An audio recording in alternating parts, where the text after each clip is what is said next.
This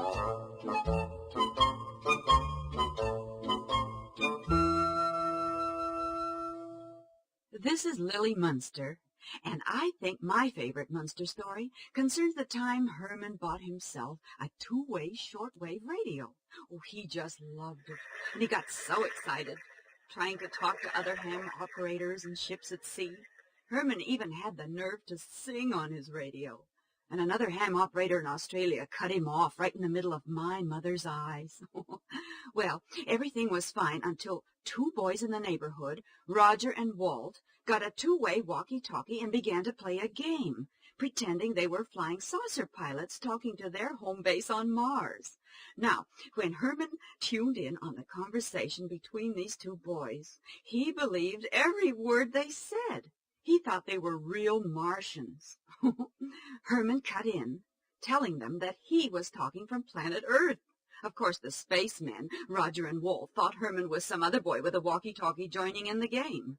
They told Herman they had to return to Mars, but said they would contact planet Earth again tomorrow at the same time. Well, Herman is such a trusting soul. He was sure he'd been talking to actual spacemen. I told him it couldn't be true. But he wouldn't listen to me. The next day, Herman got even more excited when the two spacemen told him that they had made an actual landing on the planet Earth with their flying saucer. Herman wanted to contact the Air Force immediately and report an unidentified flying object, but Grandpa said they'd have to have some real evidence first. Well, Grandpa got out his old radio direction finder from the laboratory, and he and Herman went out that night trying to track down the spacemen's ship. That direction finder led them all over town, and finally it led them to the vacant lot. There in the moonlight were Roger and Walt with their toy spaceship. But leave it to my Herman to mistake them for real Martians. When Herman and Grandpa spoke to the children, the two boys took off like a streak. Herman said to Grandpa, I guess they're not used to Earth people.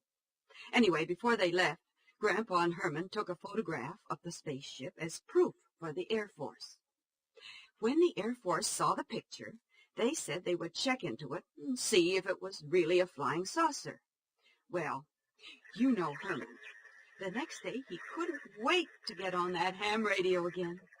But Roger had told his father what had happened the night before, and about the big wise guy kid who was stringing them along on the walkie-talkie.